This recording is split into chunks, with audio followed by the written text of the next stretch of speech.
first year, I said this to myself, Shambhavi, you're having 4 years. Explore as many things as you can and learn as much as you can.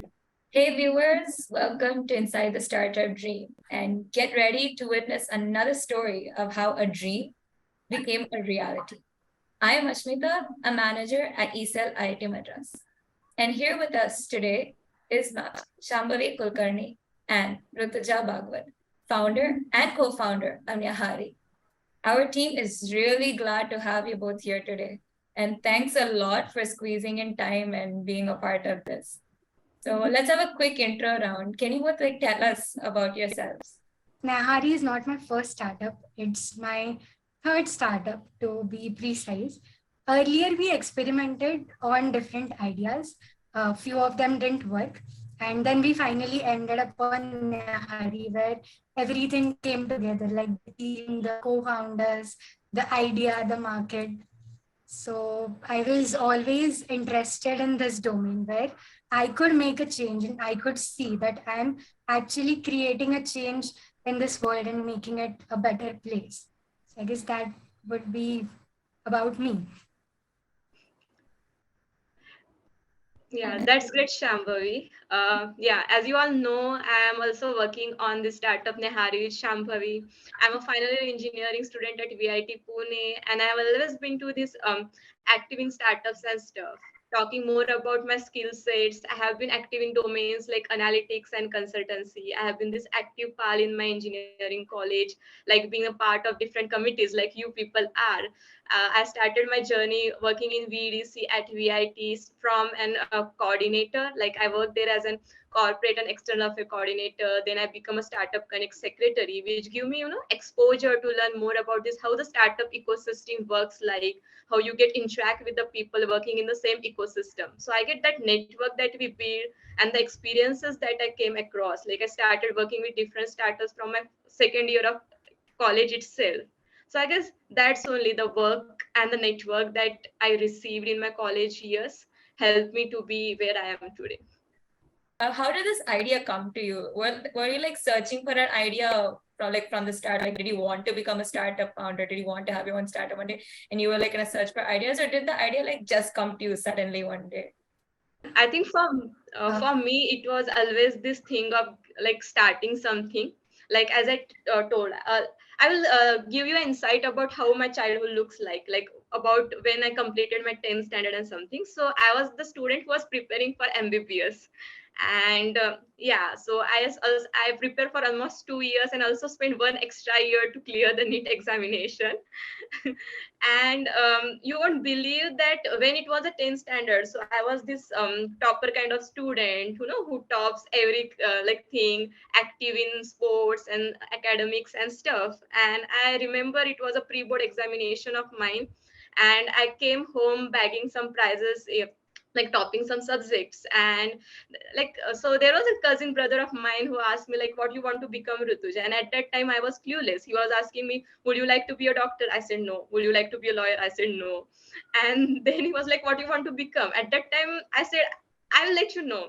And he left the place, and my mom and dad were wondering like, Rutuja, you are supposed to choose the subject in your 11th and 12th standard and you don't know what you want to become. And at that time I just said, I would just want to be a CEO of some big XYZ company. I said like that, and that moment passed away. I just got into this MBBS and stuff. Like as a child at that time, and now only you only know about these two stuff like JEE and NEET. Either you become a doctor or engineer, and there are no other thing that you allow yourself to explore.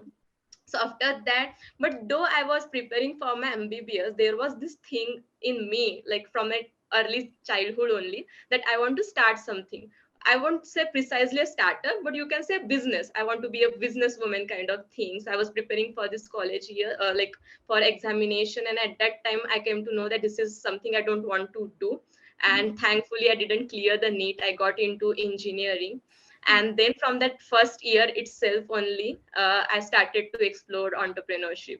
So in my second year, I get into contact with senior, and at that time what I learned, the most important thing is that when you are the person who just want to contribute or build or execute something, whether it's your idea or the person you are working with, You just need to know that really that domain excites you or not. When I was in my second year, I got in contact with the people who are purely in technical. They want to build something in IoT and etc. stuff. So this is the one thing I would like to suggest to the people who are viewing this, that if you want to start something, you should also learn to know what domain really excites you, because in the journey, though you will be the person who will execute the thing, but it will, it will not excite you, and that won't bring the best out of you.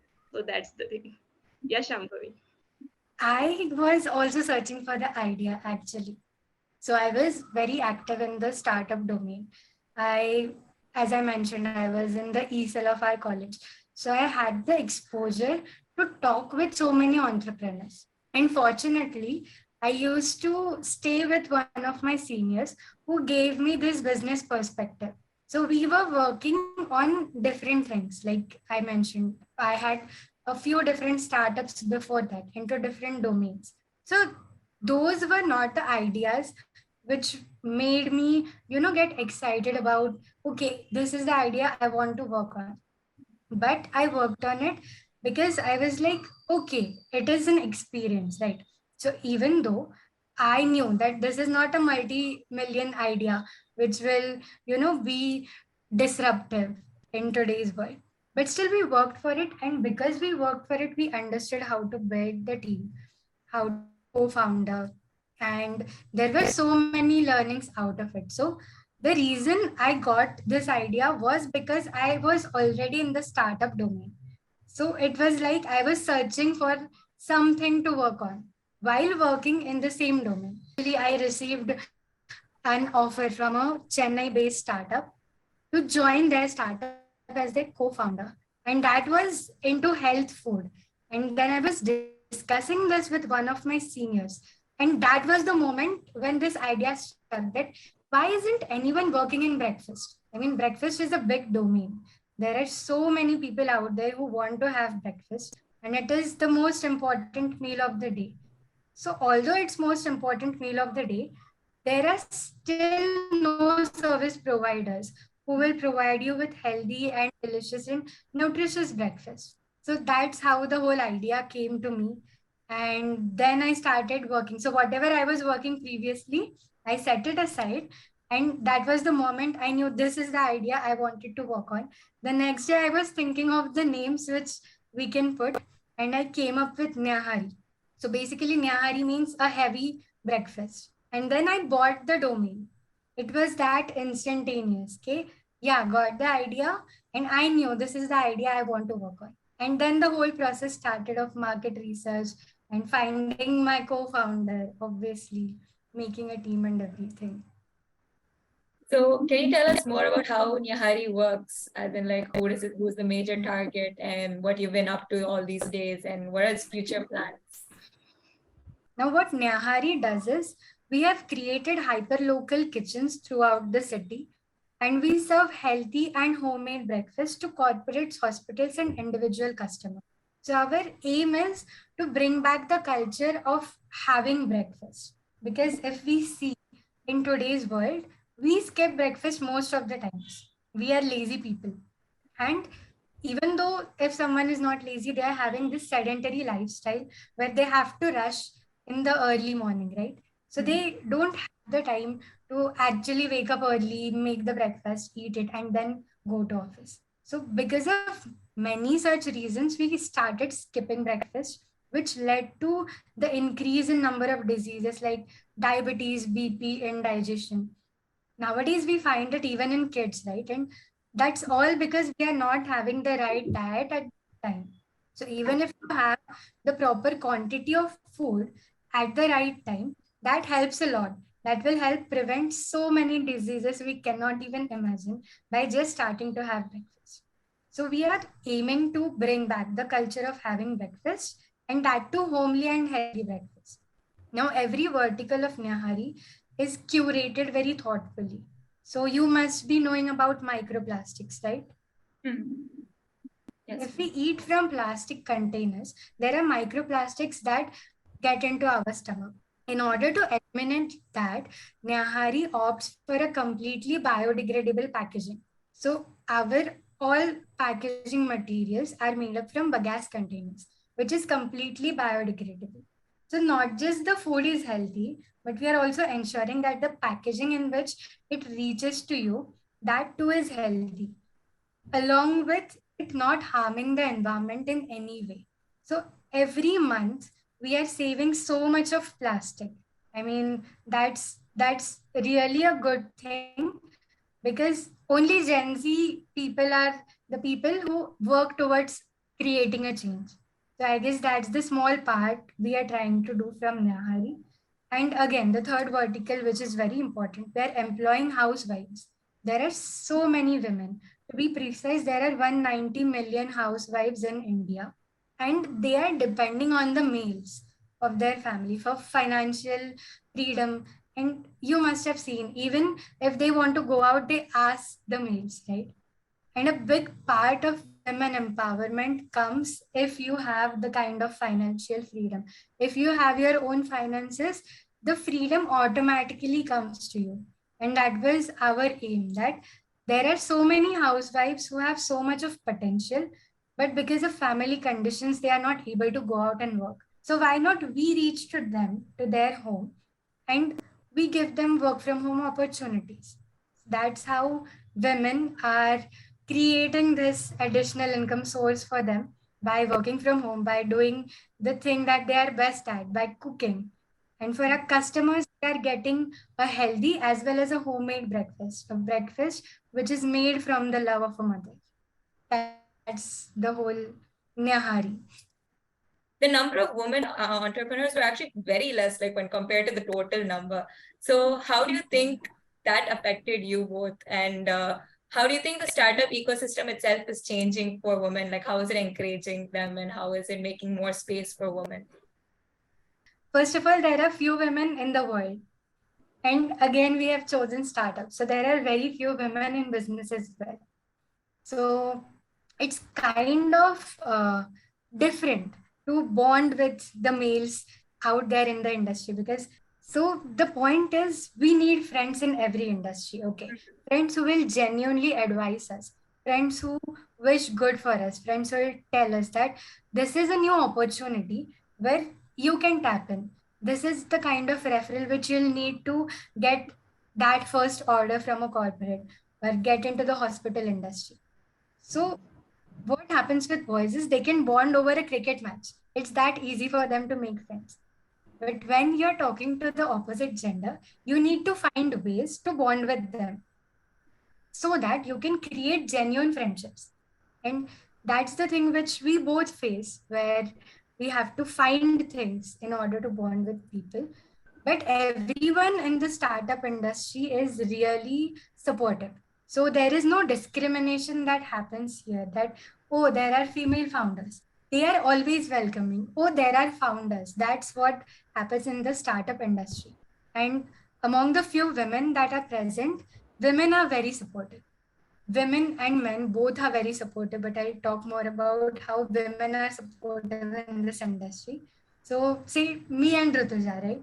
Now, Rutuja received the invitation from you guys, and she looped me into this whole interview, right? So, that's the kind of support which startup ecosystem has for women. So, if there is another opportunity where we find one of our fellow founder friends can fit in, we would just take her up with us. That is basically what happens in startup industry. There is very less jealousy, more of a support, and a very positive environment to flourish. I'm sure Rutuja will agree with this. Yeah. Actually, if we look at the something from a bottom, like we both come from a town, and Yeah. talking more precisely, there is no family background that is into business.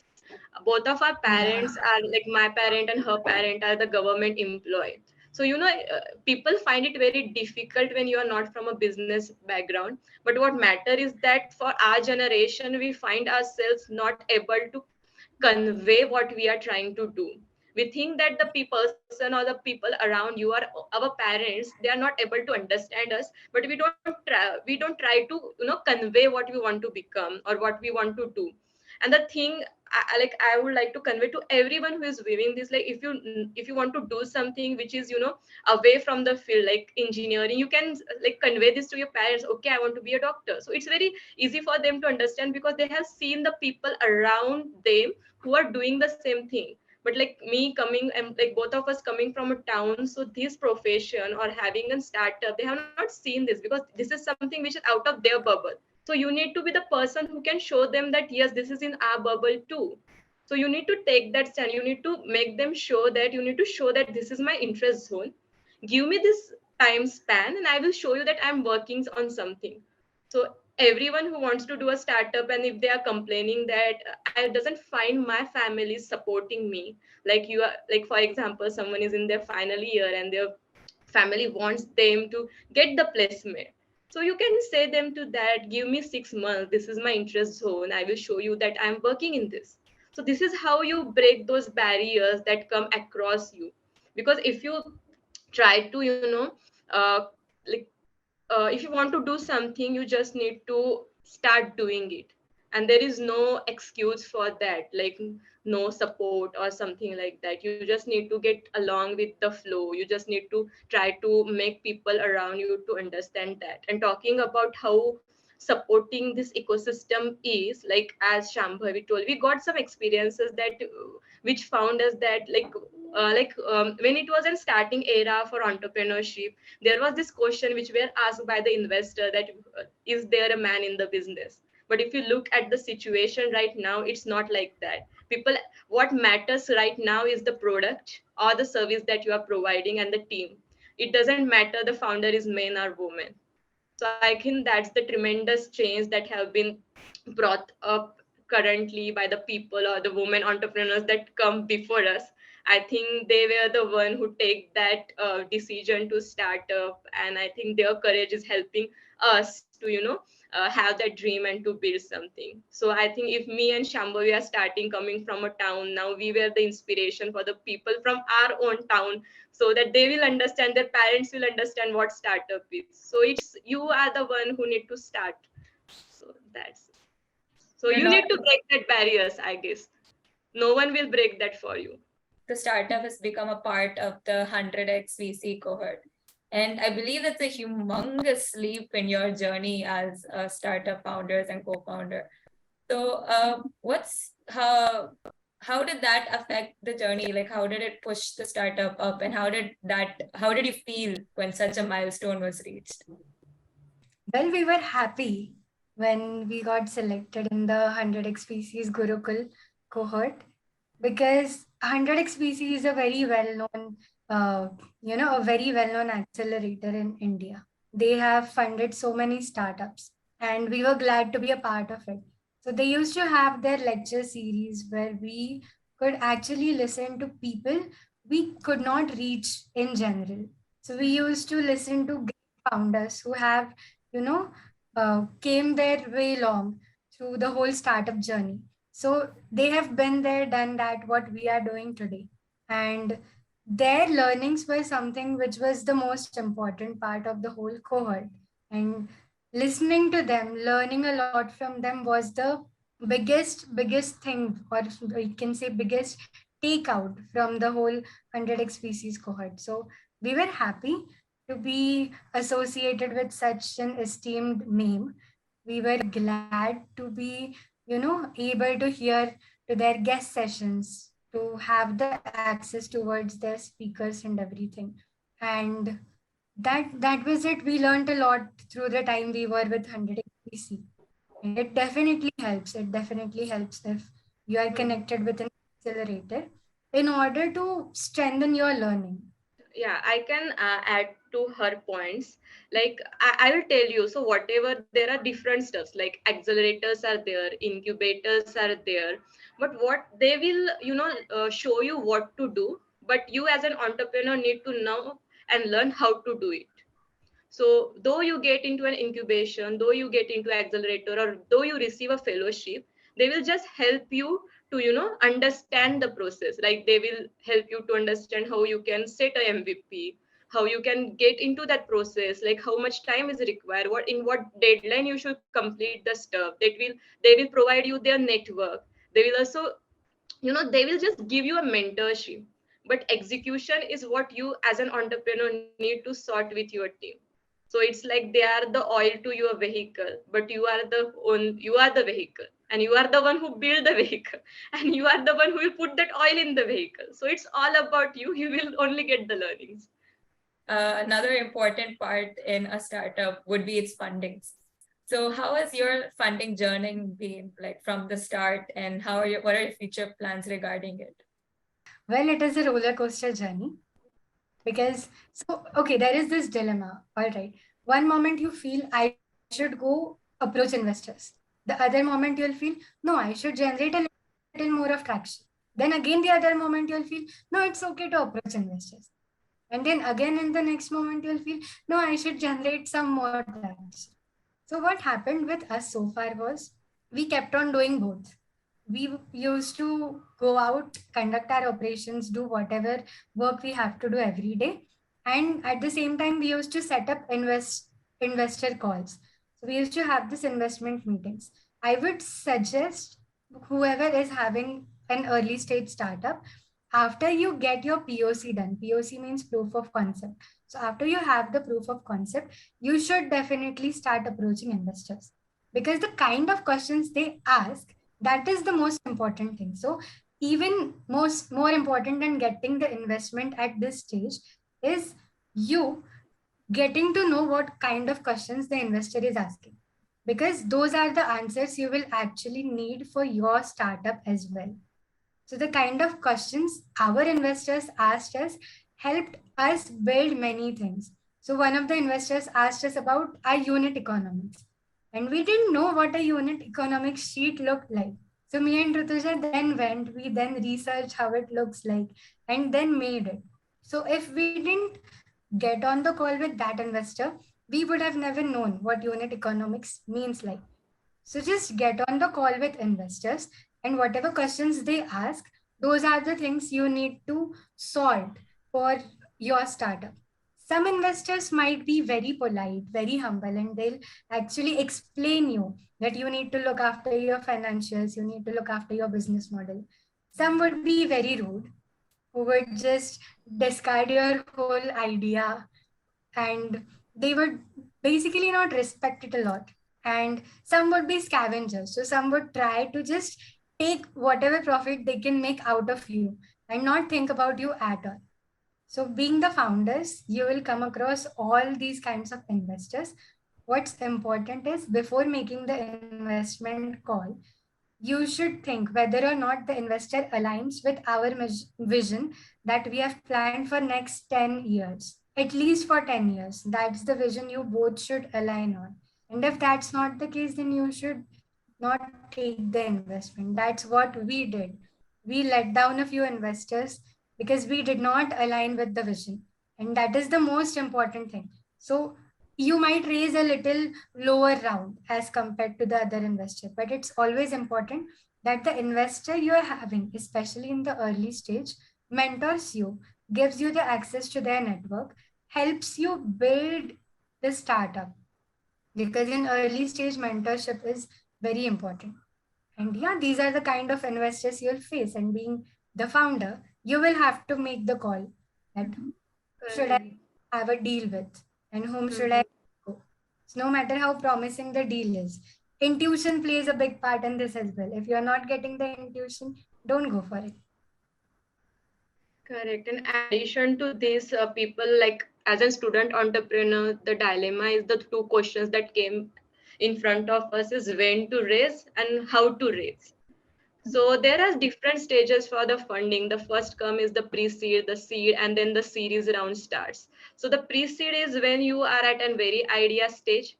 You can get investment for that too. When it comes to seed, you have a proof of concept or MVP ready. After that, then there comes a round for customer acquisition, and then there comes around for the expansions and the stuff. So there are these different rounds. There are these angel investors and the VCs. VCs are the people who invest the money which they get from a XYZ company, because for every company there is a certain money allotted which they want to get invest in the other businesses. And the angel investors are the people who have the money expertise and want to give the expertise and the money to. So these are the different people who can help you in your investment journey. So how you can reach to these people? The first thing that me and Shambhavi did, and got to know from our very early stages of entrepreneurship, is that the network. So we try to build that network, and it's not something that you get, like, it's the something that you build. So we try to go into different networking events where we try to get interact with the people, and that how help us to get in contact with the right investors. You also need to be in contact with the people of your own industry that are nothing but the other startup founders, because their experiences will help you and will minimize your errors and the time, because most of your time as an early founder will go in this trial and error process. You will try something, then you will learn, and then you will try to implement something other. So if you want to save your time, you need to build that network of a people who will help you to understand this is how a certain thing works like, and this is how you should prepare yourself for the things that will come in the future, because they are the one who experience it. And the another thing is the LinkedIn. So I must say, like, Shambhavi will agree to LinkedIn being a very helpful platform for everyone. Like, you, Ashmita, you must be like connecting to this, because it's the platform through which you come to know about us. So I Yeah. think building a network will help you, whether it's from a platform, it's on a physical basis. You should learn the, like, this skill of networking that will help you as an entrepreneur a lot. How exactly would you advise, like maybe other student entrepreneurs who are aspiring to have their own startup, like to use the network available to them in college, and how do you ask them to go further with their journey? Because obviously we have classes, and you must have had classes too, and you must have had projects and teachers with deadlines, and so many other roller coaster like stuff would have been there in your journey. So what would your advice be to these student entrepreneurs? So this was an advice which my mom gave me, and it was the same advice which one of my senior gave me. Whatever you are doing out of the box or extra apart from your academics, that is what will set you apart from your fellow classmates. Now everyone is going to go through the academics, study whatever is there in the syllabus. What will make you stand out is what you're doing apart from that. So if you really want to be someone special, if you want to do something different, then you have to go that extra step. Okay. And honestly speaking, engineers have this thing of jugaad. I mean, we always find a better way to do the same thing. We always find a smarter way to do the same thing. So for academics, most of the times we study a week before the exam. And for the unit test, I would say we study a night before the exam. So the whole year you have it for yourself, right? You have the morning time, you have evening time, you have time in the night. So even if we leave the college hours, there is so much of time that we have got as students where we can actually explore. Now, when I got admitted in my first year, I said this to myself, Shambhavi, you're having 4 years. Explore as many things as you can and learn as much as you can. Because unless you're exploring 10 different things, you don't know which is the thing that will excite you. What is the domain where you want to work in? And because in my first year, I explored a lot. So our first year actually happened only for 6 to 7 months in the college, and then COVID hit. But even during the 7 months, I kind of explored a lot in the first year. That gave me a wider vision on what are the different things and what are the things that I am interested in. In the lockdown, I started, doing different courses on Coursera, on Udemy. I started talking to different people. We hosted a similar talk series, and that gave a more, what we can say, it kind of widens your mental space. It widens the kind of thought you have, the kind of mentality you have. So, first suggestion would be explore as much as you can, because if you cannot take time to explore things as a student, then you won't be able to take time throughout the life, because once you get on job, things are even more strict. As a students, we can bunk a lecture or two. When you're on the job, you cannot bunk your day off, right? So explore that. Second thing, talk to seniors, talk to as many people as possible, because when you talk to your seniors, you get a foresight of how you will be 2 years later. What are the things you should do and what are the things you should not do? What are the things you still have in your hand that, okay, I can change this thing. So talking to seniors, talking to friends will help you a lot, because everyone has interests in different fields. Those interests will help you understand what interests do you have and which field do you want to work in. And this will naturally happen to you. I mean, as you'll go out and talk to friends, talking to friends is a good thing. Everyone likes doing it, right?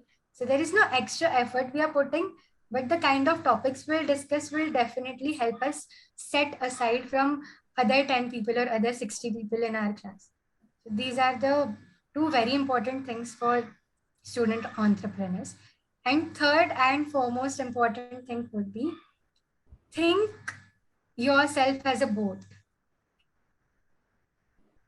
and you're moving in a river. There are people telling you how to row your boat, telling you which direction to go in. But at the end, it should be your choice, which is the direction I want to go in. So you listen to everyone's opinions, definitely. You listen to what other people have to bring on the table. But when you're making the end decision, it should be your choice. Your brain should be the one working for you, because you know where you want to take your boat, right? No one else knows where you want to take your boat. So be firm. Once you have done your research, once you have talked to people, and once you have made up a decision, it is very important to stick to the decision. We are working on Nyahari since a year now. And in between, there were many instances where we felt low, where we felt like giving up, where people said that this business model won't work. You should try another way. We definitely listened to their opinions, but at the end, it was both of us who knew the whole and soul of our startup. And we had to make a decision for ourselves, because we are the ones who is going to face the consequence if the decision goes wrong. So why to give that power to someone else, right? So take charge of your life, your decision, make choice for yourself, and own up to the choices, whether they lead you to a good way, whether they not lead you to a good way. So these are the three things which I would suggest. Explore, network, and be firm on whatever decisions you have made for yourself.